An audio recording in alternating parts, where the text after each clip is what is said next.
Kip, thank you for being here. I sure appreciate it. I know that it's not the normal time for a team meeting, and we had to move it because of bowl. So bowl's on Tuesdays for 5 more weeks? 5 more weeks. So thanks for being here. I know how busy you guys are and how important your time is. I'll keep it to about 45 minutes or an hour, and if you need to go before that, I totally understand. It won't bother me at all. So my name's Chase. For those of you who haven't met me, I think I've met most everybody in the room, but not everybody. So I'm sure I've seen everyone's name on the list, but I'm better with faces. So thanks for stopping by. Wanted to just tell you quickly about myself a little bit, so you know who I am, what my background is. So I'm the new team leader here, started last week. It's been a crazy couple weeks, just getting my feet under me and stuff, but it's been awesome and exciting. I'm from Coeur d'Alene originally, and I ended up down in California for about 8 years. So I went down there with a big company that I used to work for, got into real estate, and my wife and I always had a passion to come back because I'm from Coeur d'Alene, she's from Idaho as well. And so we finally made it back. I always tell everyone that I wanted to come back the day I got there, and it only took 8 years to happen. So we're excited to be back. I grew up in Coeur d'Alene. I'm a Vandal, so I went to the University of Idaho. That's where I met my wife, so it's the best thing that happened at the University of Idaho. The others I won't talk about. But my background in real estate, just so you know, is I just a couple months ago finalized the sale of my team and my real estate team and my company down in California. We had 3 locations in 3 different markets, and last year we were number 4 in the state of California for units, 362 units.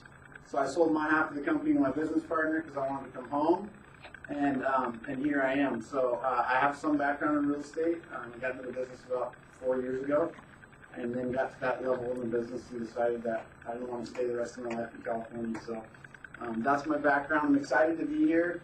A little bit about what kind of drives me professionally, so you know, is my biggest passion is helping people achieve their full potential. So that's what I love doing, and I love to win. So I'm excited to come into Spokane and get my feet wet here at Keller Williams and start to grow the market center, and certainly to help all of you reach your full potential. I love creating an exciting and fun place to work. I like to work because I think it's important.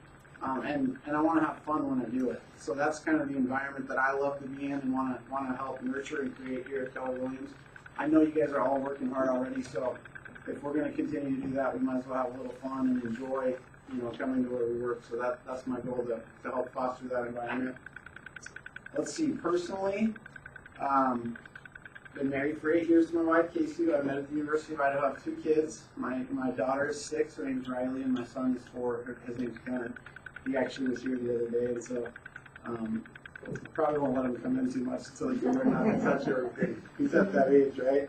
So that's my family. My passions are I love the outdoors, specifically hunting. That's one of the things that I love more than anything.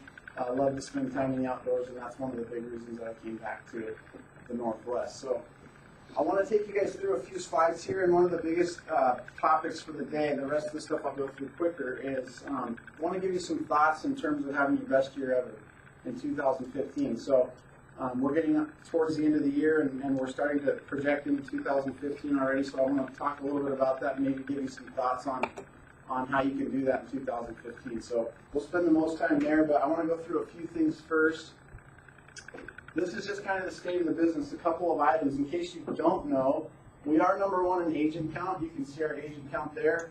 This is, I think, as of a couple of weeks ago, if I'm not mistaken. I don't know if it's exactly up to date, but regardless, you can see where we stand against some of the other brokerages in town. About 1 out of every 8 transactions in Spokane County goes through Keller Williams. So something to be proud of there. We're doing a good piece of the business. And then if you look at the lore report that should be in front of you, the language real estate report, you'll see that one of the key items there is the inventory level that we're controlling in the marketplace, right? So you can see that we're doing better than the marketplace in listings taken, list volume closed, and list units closed by a little bit on units. So we're selling a lot more listing volume. We're carrying a good portion of the inventory in the marketplace, and that's a valuable piece for all of us in terms of recognition and having a strong foothold in the county, of course. So that's kind of the state of the business on a few different levels, but I want to talk a little bit about my vision and Bruce's vision for the market center. And you know, I want to be careful here because I've been here for all of a week and a half, right? So, but I just want to kind of give you an overview of the company that I want to help create with you and for you. And really the key is growth. So you might ask, like, well, we're already number one in the agent count in the county. Why would we want to grow to more? How big would we want to grow? Why does that matter to me? And those are all questions that I'd love to talk a little bit about. But in general, there's a couple reasons why we want to grow.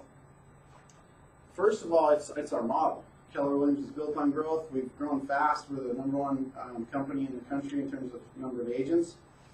And so a lot of things that are within our model, like being profitable and profit sharing with all of our agents, is tied to this idea of growth, right? And there's a few other reasons that we want to grow in the marketplace, even though agent count wise we're already number one. And first of all, it gives us leverage in the marketplace. The more business that's running through this building or this market center, the more leverage we have in the marketplace, the more recognition that you all have for your listings and your clients, right? So that's where that growth gives us a lot of additional power. And like I mentioned before, with growth comes more profit to share. So Keller Williams is really unique in the fact that, you know, the profit doesn't stay all with the owner or the broker. It gets shared with the agents. The more we can grow the company and increase that production and that profitability, the more money we can share back with the agents. It's, you know, Gary Keller calls it the gift. You know, we're actually, we don't have a business that you work at, we're in business with you because of this idea of profit sharing. And the only way we can really maximize it is to grow the market center to a state that allows us to generate a lot of profit to share back with the agents. So that's one of the other reasons why I want to continue to grow. Logistically, the market will support a lot more agents than we already have, the geographic market of Spokane. So, you know, Carl brought up a great point the other day. We were sitting and talking, which was like, does anyone know, you know, how big we would want to get or how many agents we would want to have? Does anybody have any idea? We're about 150, not you guys in the back. Does anyone have an idea of what that number will look like? 300. 300, okay. I would say that, probably that plus, because the figure that you're citing in the 145 is our single office. So if you put all of Coldwell Banker together, yeah, I think they're bigger. If you put all Windermere all together, the different franchises, yeah, bigger. Even though the Thompsons are much more affiliated than the Windermere's are, right? But they use it. They use it as staff. They use it as point of strength, right? When we're talking about the marketplace, right? And it would probably take us to 300 to 400 before we controlled and outdid all three of the Thompson offices, or I guess it's just two now. Both of Thompson offices and both or all of the Windermere offices. Yeah. I mean, it'd probably take us those kind of numbers before we could get to where we could do that. Yep. Any other ideas or? Whatever Boise has plus one. I like that. So what Doc's kind of alluding to is, you know, one of the things that we have to look at to determine, okay, how big should we be or how big can we get? Questions like that is to look at the Keller Williams model that's really successful in other market centers, because they have benchmarks, right? For here's the size of the marketplace, and here's about how many agents you should have. And there's a lot of other factors that are involved in there, but the geographic nature of Spokane County, or the MLS here, should support at minimum for a Keller Williams Market Center 300 agents, right? And so, you know, Bill's right. When you talk about combining some of those other franchises together under one name or one big roof, you know, Windermere, Coldwell Banker, they may have a few more agents for now. That's how they're going to paint it. Right. In the marketplace, that's how they're painted, even though they're not even really affiliated. Right. And two things that we can do is, first of all, grow beyond them, because then they can't paint it any way they want. And the other thing would be to use a board like that to paint it to your clients. Because as one franchise, we still are the biggest. Right? They have to combine all their franchises that aren't affiliated in order to be an agent count. But 300 is the first goal in terms of number of agents we want to get to. There's a few things that we're going to have to do in order to get there.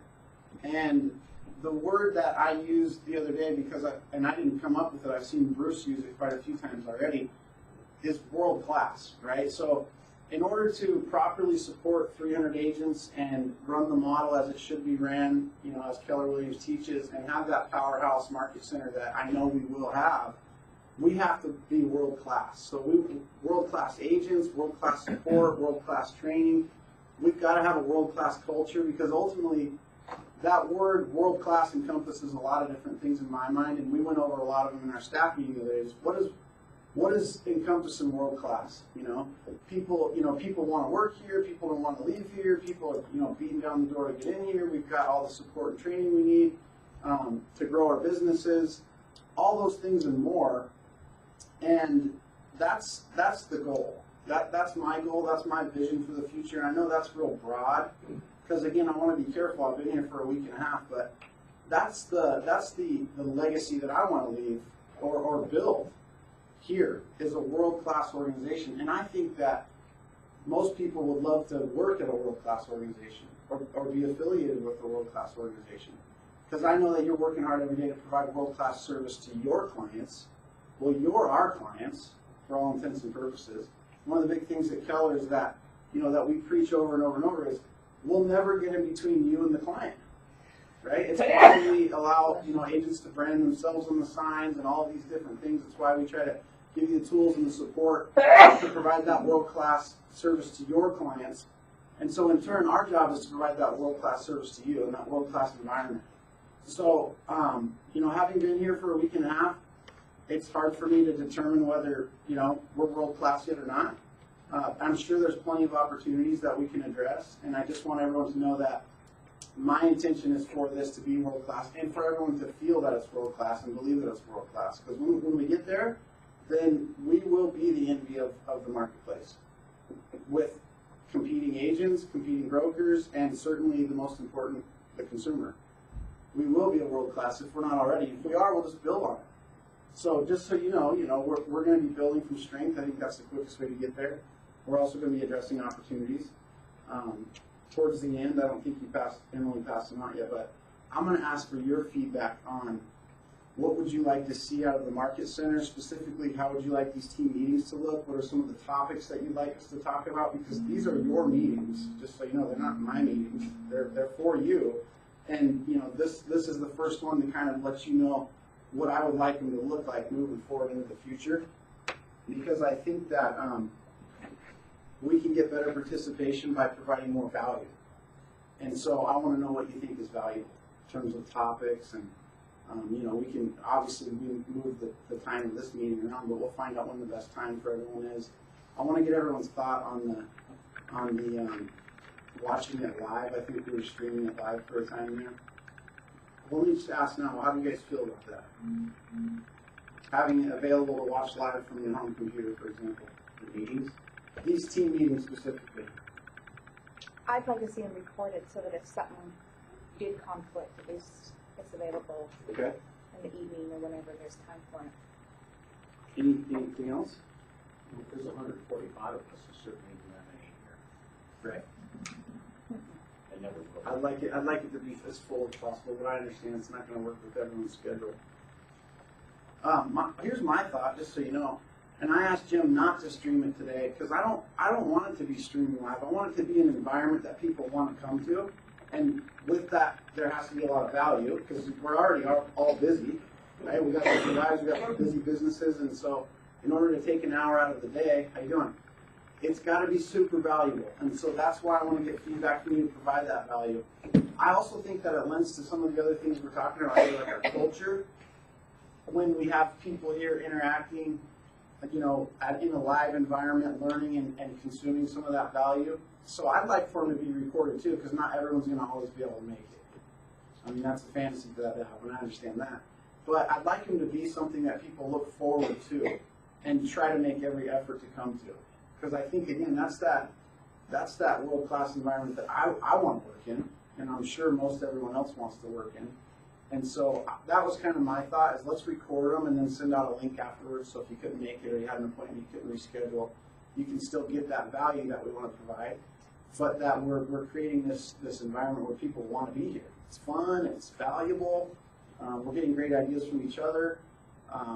That's the key right there, from each other. I'm going to give you all the value that I have, and whatever that's worth. There's a lot of people in this room that have as much and way more than I have. So if we can interact with each other that way, that's really the Keller culture that as it's designed to be. So that's just me rambling on about the recording, but you can let me know how you feel about that, because I'm open to any of it. I'm not stuck with any of it. And then the last piece, in a lot of this responsibility falls on me, which I'm super excited about, to provide this environment and to foster this type of world-class culture. One of the things you guys can do to help is super simple. You know agents out there that you like the way they do business, you think they benefit from what we're doing here at Keller, just let me know. Let me go to work on them. Let me get us to that 300 as quickly as we can. That's my job. So I don't want you to feel like you have to recruit, because you don't. Just share the story of Keller, and what it's done for your business, or what you appreciate about it, and then share those names with me, and I'll go to work on doing that. That's my job.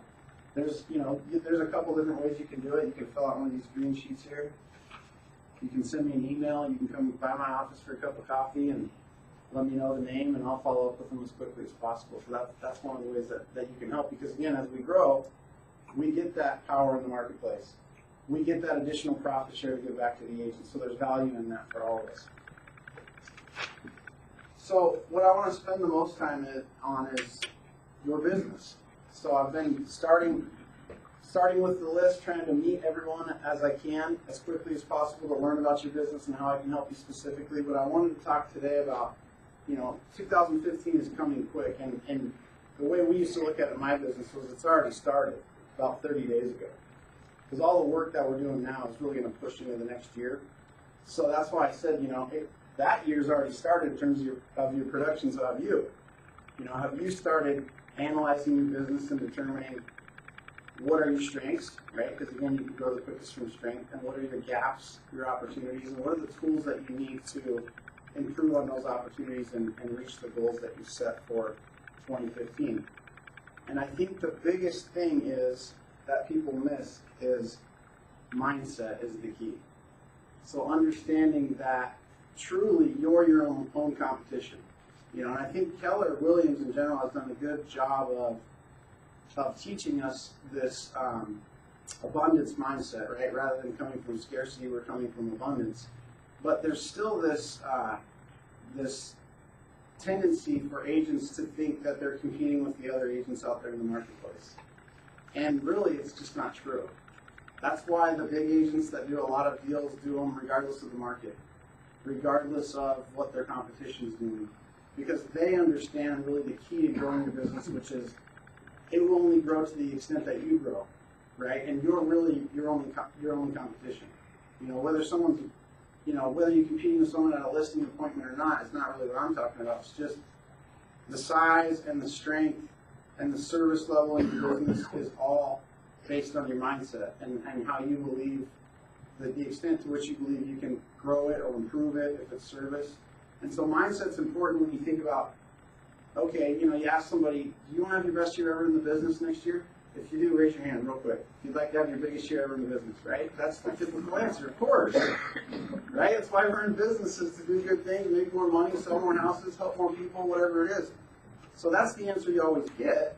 But then what they forget is the one thing that will stop them from getting there is only them.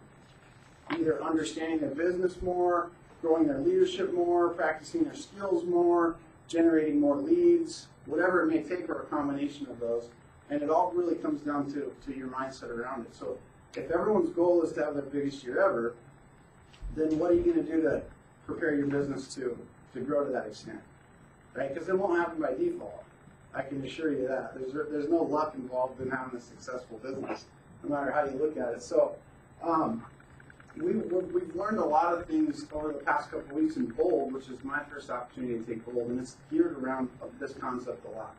This concept of mindset and how that can really help you grow your business. And there's a few people, as a matter of fact, that took the Bold 100 challenge.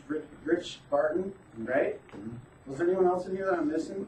that did the Bold 100? Oh, yeah. Jennifer? So the Bold 100, just so you know, is 100 contacts in one day. One single day, 100 contacts. And, you know, it's a kind of a big step because in Bold they make you stand up and say, hey, I'm going to do it this week. And if they do, then they get a pen in front of everyone. And it's kind of like taking that, getting out of the comfort zone, right? And, you know, the reason I bring it up is to congratulate you guys for taking the challenge and completing it, but also because that's really a mindset thing. You know, because the first thing that comes into your head is, you know, you can't talk to 100 people in a day. You know, that's 10 an hour, that's 10 hours, that's if everything went perfect. It's just not possible. Well, it's possible. And that's kind of that drunk monkey, they call it, on your shoulder in Bold, that's telling you that it's not possible, and really it is. And it's just an example of when you change your mindset, you can change your business. So some of you have probably seen this, it's pretty popular. But if this is your comfort zone, this is where the majority of the population spend their life and their business forever. Because it's comfortable. Comfort zone. It's easy.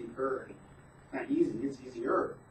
And it feels good. And, you know, sometimes you see people, they start here and they kind of get to here and then it starts to get a little uncomfortable. And so, you know, the tendency is to retract back into the comfort zone.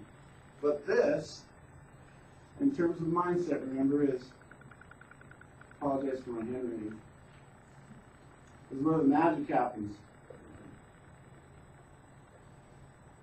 And in terms of having your best year ever, you know, if this is where you've been operating your business for a long time, or even a short time, and this is your best year ever, you're going to have to get outside of your comfort zone a little bit. Maybe it's in terms of growing your team. Maybe you need to hire an assistant for leverage. Maybe you're a solo agent and it's in terms of exploding your lead generation to get to those goals that you want to hit. You know, you can talk to 100 people in a day. And how many can you talk to in a normal day, day after day after day, to get to those goals that you want to achieve? What happens is we get to here and we stop because it's like, uh-oh, I haven't done that before. Feels uncomfortable. Not sure I can do it. Not enough hours in the day. I'm too busy. I can't handle 50 transactions. This is our mind keeping us in the comfort zone. And so mindset's incredibly important to your success in your business and having your best year ever. And there's another model that I wanted to show you called the triangle model in terms of thinking about your business, right? So if you, I forgot how to work this pen. If you think of this big triangle as your business, right? So down here is you. Because remember, you're your only competition in the real world. You have this concept of 80-20, right? So this is 80% of your activities in your business, and this is 20. And we all know that the 20% produces the 80% of the results, right? So that's where we want to spend our time, is in the 20%. And up here is, we'll call it freedom. Or you can call it success. You can call it reaching your goals. Whatever you want to call it. Right? And then this, you know, we start with us. So the pathway to freedom is through us. Goes this way. So why do you think it is that most agents spend their time here instead of here? What are some of your thoughts there? Why don't we spend all of our time here? It must be more comfortable. 20% proactive, 80% the reactive. If you're not proactive, you just end up doing reactive. Comfortable. This is proactive. What else? Good. I think a lack of direction and discipline. Lack of direction, discipline. And discipline, you don't even realize you're stuck in the 80%. So maybe it's awareness. You're not aware that this is where you're spending all your time, and that's why you're not getting to your best year ever, maybe. What else? Great. 80% is where we spend most of our time, because that's what we like to call the whirlwind, that just absorbs all of our energy. It's something that these things have to be done, we find ourselves stuck in. Yeah.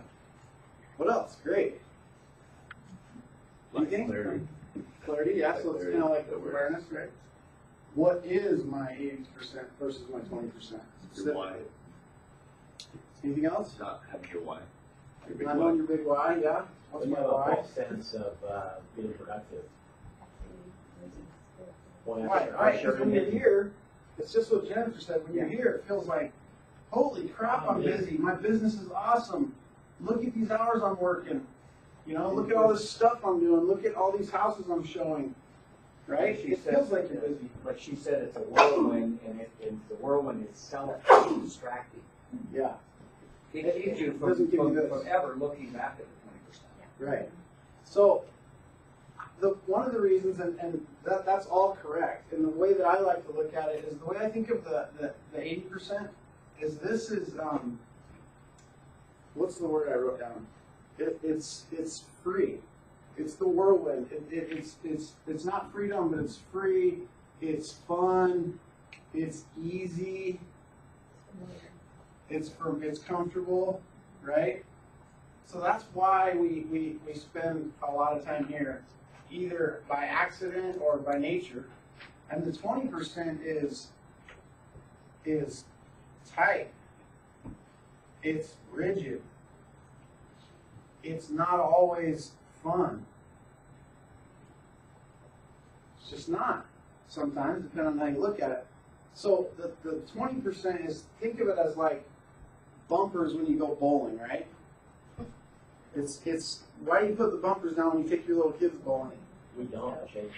Just let them roll together every time. They wonder why they hate bowling. But if you think of it in terms, the reason why you put the bumpers down for the kids or yourself if you're not very good, right? It's so that you can hit the mark, so that you can hit the pins at the end. So it's rigid, it's structured.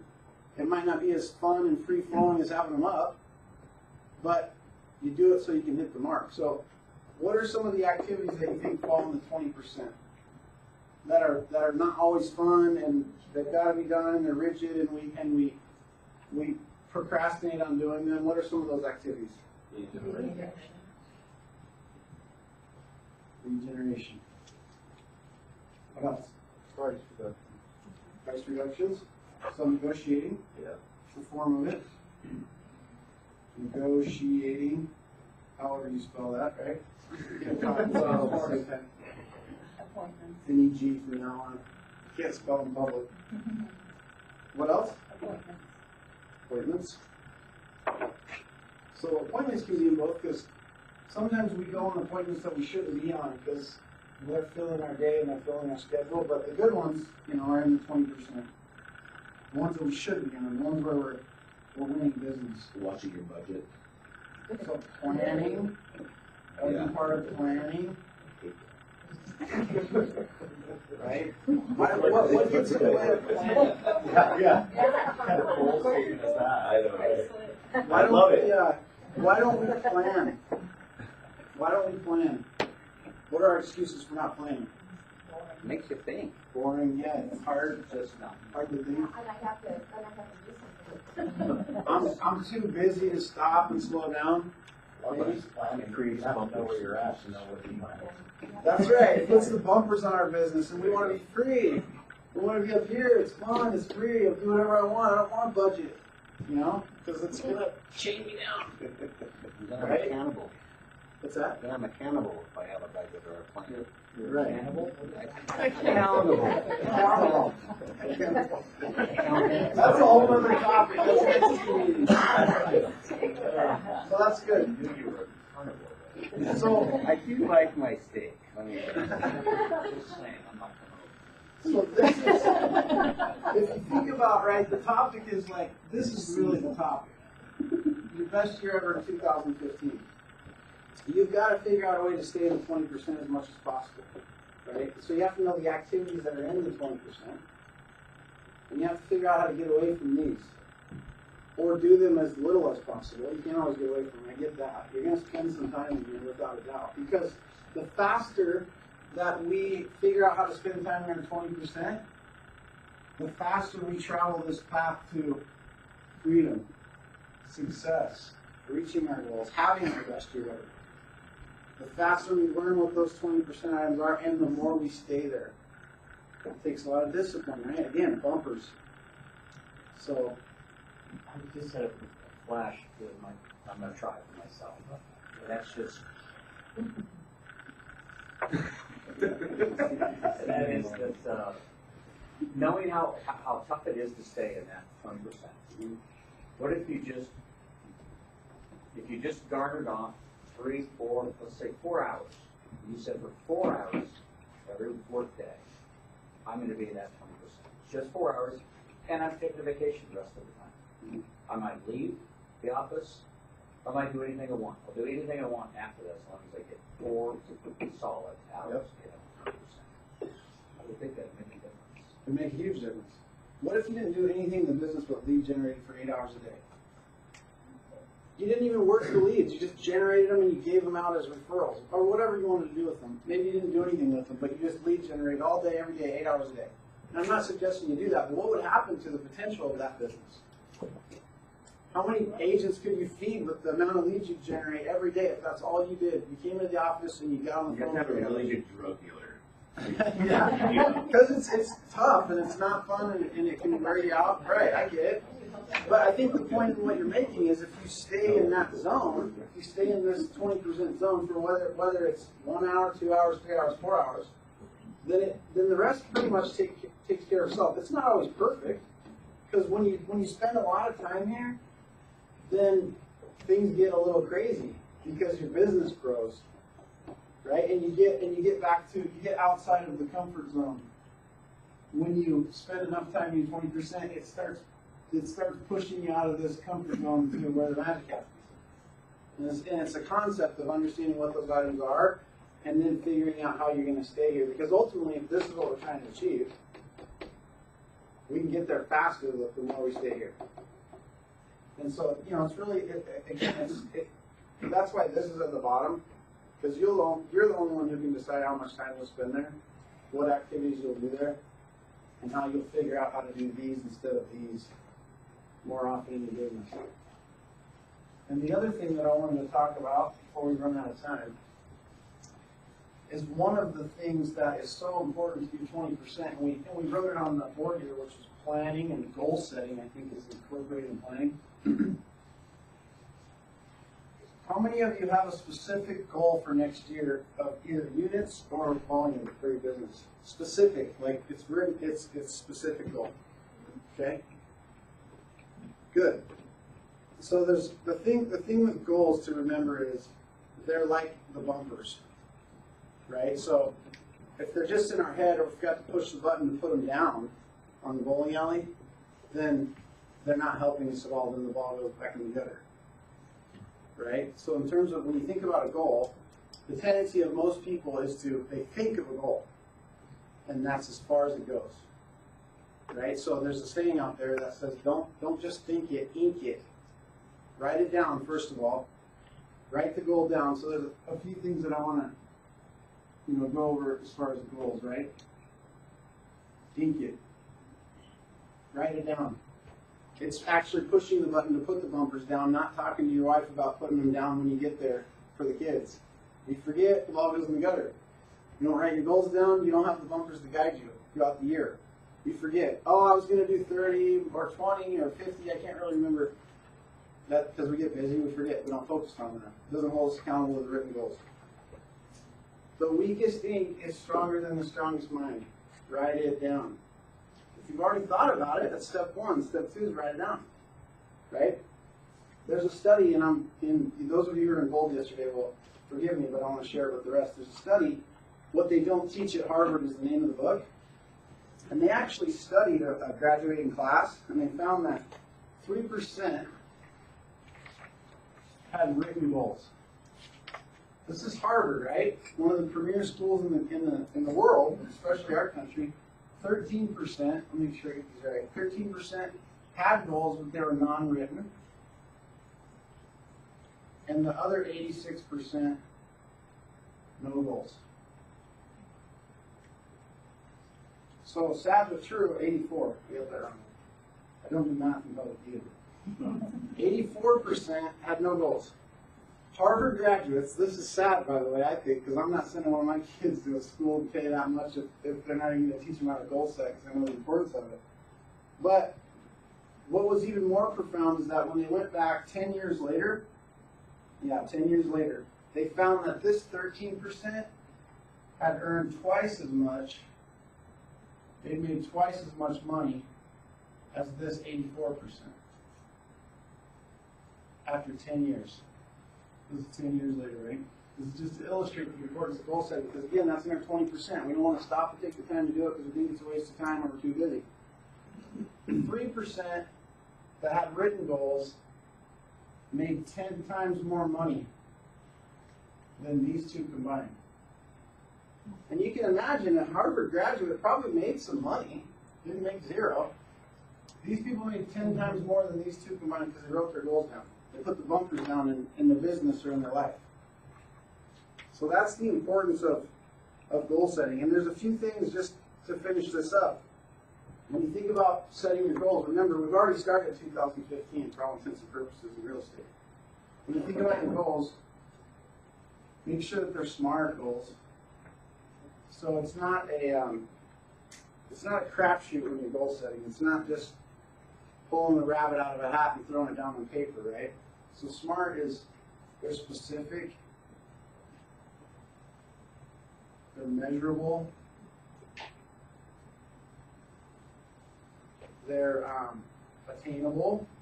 So when you think of attainable, you know, if your net worth is $150,000, you're not going to set a goal to have a net worth of $10 million by the end of the year, right? It's got to be something you can achieve. It should be a stretch because it pulls you, but it has to be achievable. Otherwise, you'll get disillusioned with it and you'll stop fighting for it. So make sure it's attainable. It's got to be realistic, which is kind of, you know, one and the same, and it's got to be timely or time sensitive. Because that's what's going to press you to achieve those results, and it's going to keep you on track to the goal if it's timely. And there's a couple ways to be specific when you do goal set. One of them that we teach is the 1-3-5, but it's really just a concept. So if you haven't set your goals yet, start working on that now. If you have and you haven't written them down, write them down. Don't be scared, because then you're accountable to them, and that's keeping you in the 20%, which is where we got to be. If you haven't set them yet, think about the 1-3-5. It's super simple. It's just a way to say, what's the pathway to achieving my goal, right? Because a goal without a plan is just a pipe dream. That's all that is. Because it's going to take hard work and it's going to take action. Again, it doesn't happen by default, but the 1-3-5 looks like this. It's really simple. 1, 2, 3, 4, 5. Same over here. 1, 2, 3, 4, 5. And same here. And this is your goal. Maybe it's units, maybe it's volume, maybe it's something else in your business. And then you break that goal down to the three key items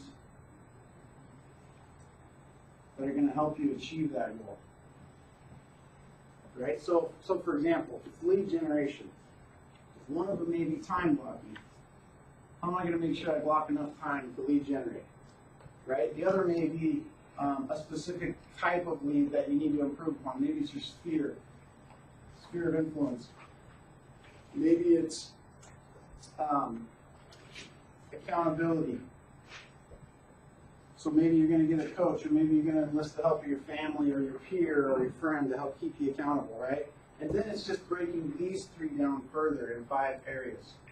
So what's my time like going to look like? Here's the days, here's the hours, here's the contacts I'm going to make every day, here's how I'm going to track my numbers maybe. I'm just throwing these out there.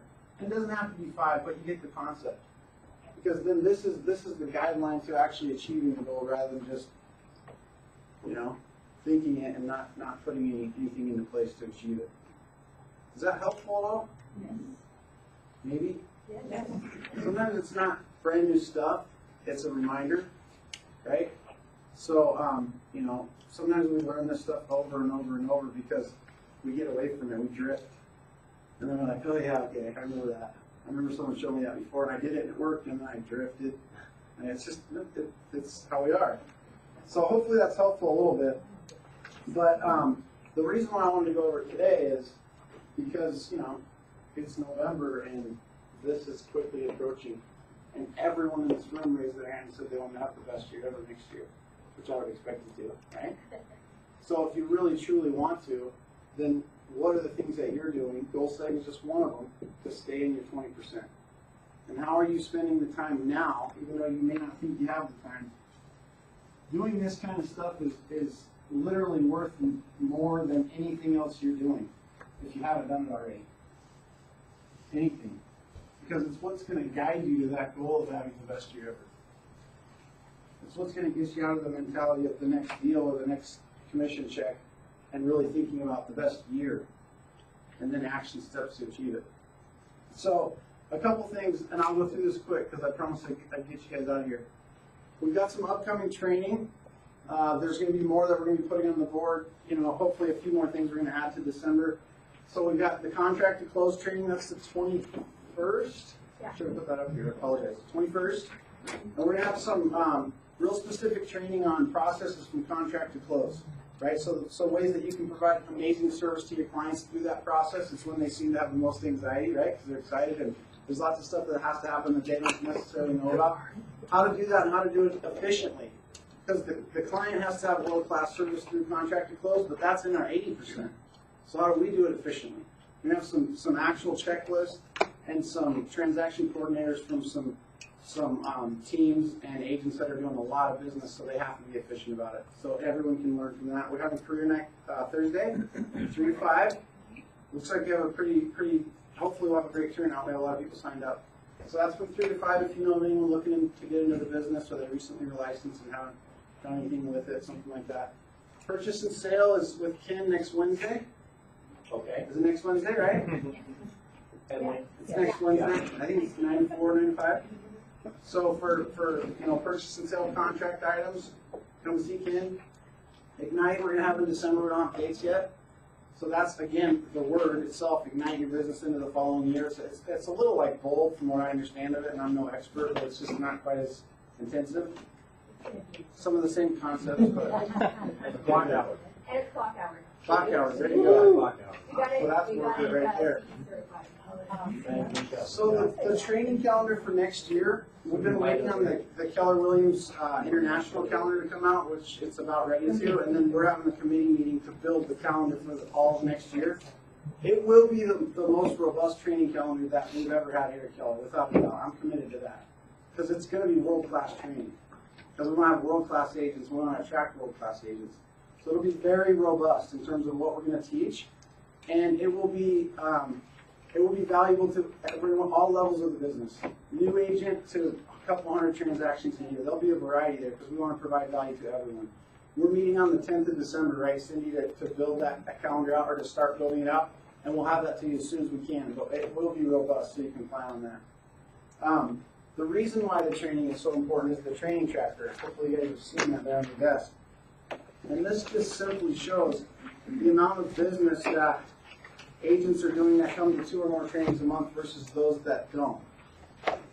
Right? And it goes back, and this is just proof in the pudding. This is the numbers that show it. The commission dollars versus those that don't come to 2 a month is vastly different. It's $8,000 different. And the real reason is, because you can spin it however you want, but the real reason is this is how big your business will grow. So if you're not spending time growing you, you're not spending time growing your business. That's what I would tell you. There's lots of ways to look at that, but you can spend time being as busy as you want, doing all the things you want. Some of you have probably seen your business, you hit a plateau. It's because it's time to grow you so that your business can grow with you.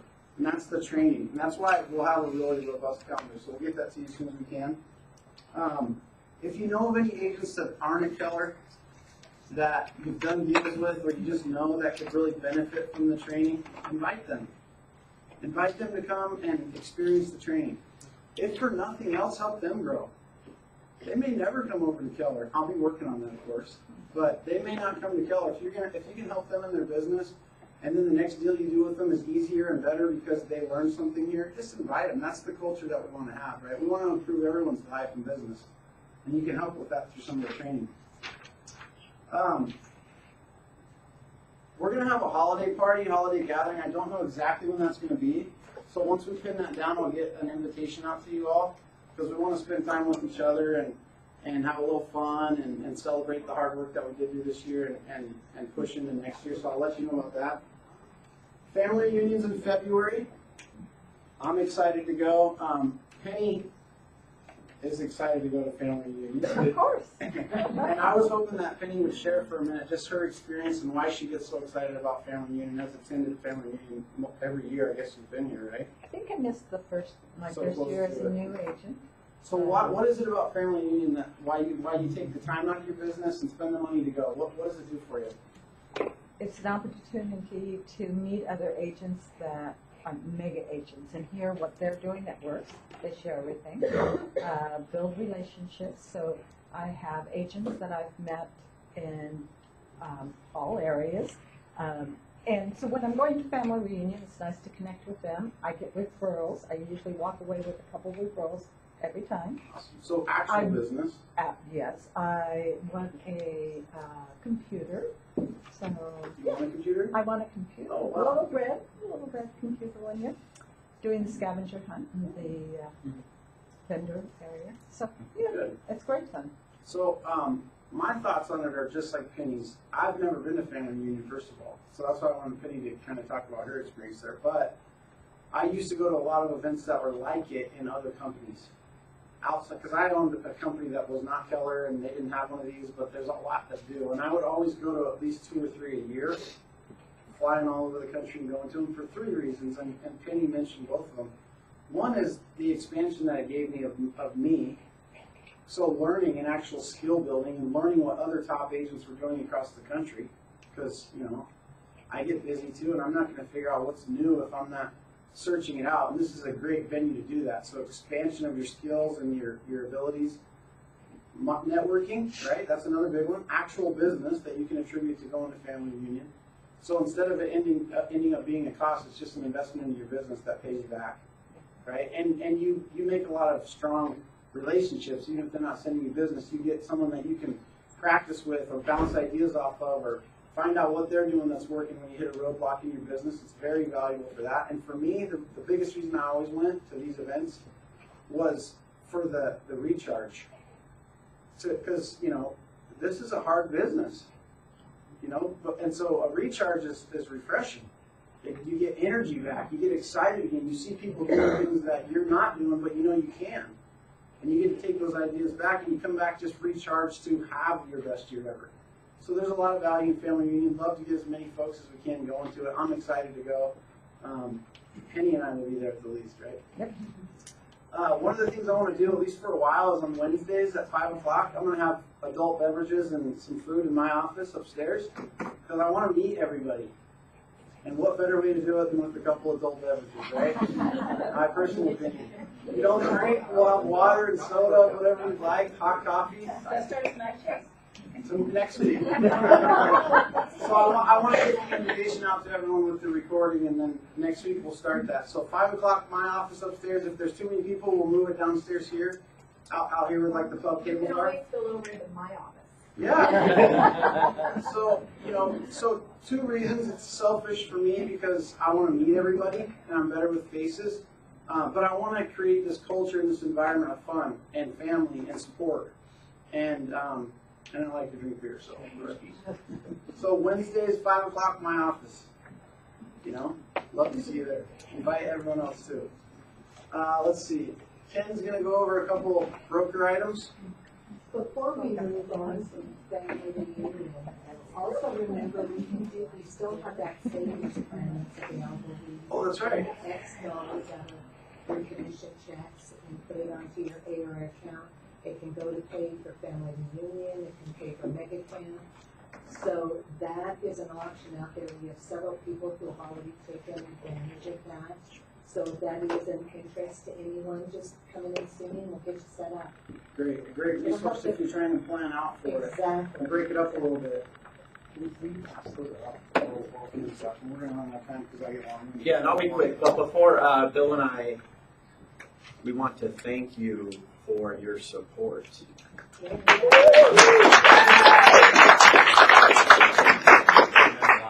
talked to the people that did the counting, and they said that we just absolutely crushed the competition.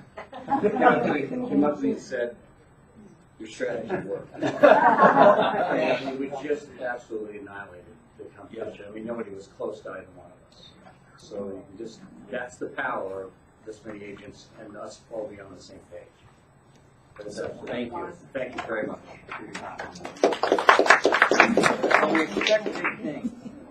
Okay, real quick broker moment. It's been a while.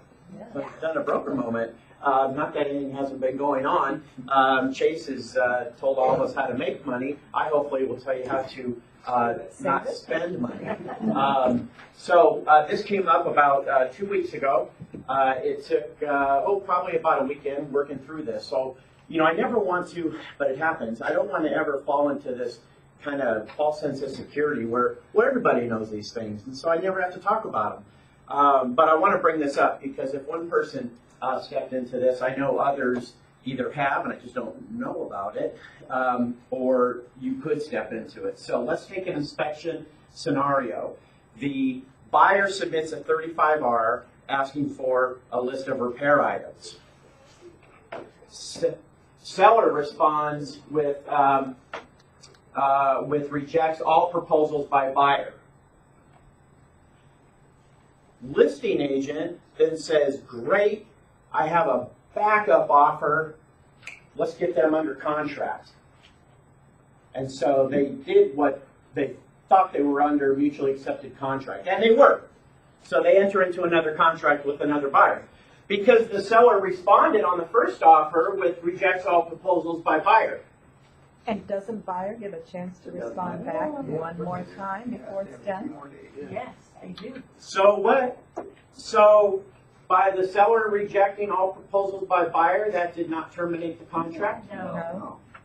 No, it did not. And so what happened was, not understanding that, the agent then entered into another contract. Selling the same house twice is what attorneys call that.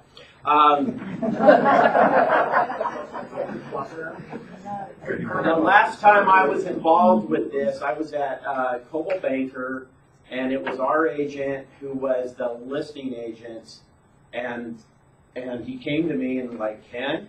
I'm like, yeah. No, correction, he was the selling agent. It doesn't really matter, but he was the selling agent. Same house was sold twice. The firm, who was the listing firm, it ended up costing them $20,000. Whoa. That was the point where one of the buyers said, yeah, okay, it's your house. Thank you. 20 grand. So I wanted to bring this up. Again, if somebody made the mistake, others will. Others might have done it in the past. So, of course, I had to go through and thinking of the low-lying fruit. Of course, there was already Exhibit A, right?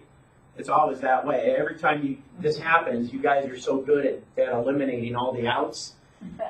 Right? So I'm scratching my head. Well, we have the one opportunity. If you want to, I don't know if it's important to hear, but I'll tell you because I was pretty happy about it. The earnest money was due Friday, 9 p.m. That was for 2 days. So I told the agent. On offer one? Pardon me? On offer one? On offer two, where the buyer's like, yeah, I want this house, I want this house. Because when the seller rejected, that buyer's like, well, okay, I still want the house, right, of course. So the second offer, that earnest money's due 2 days after mutual acceptance. That was Friday, 9 p.m.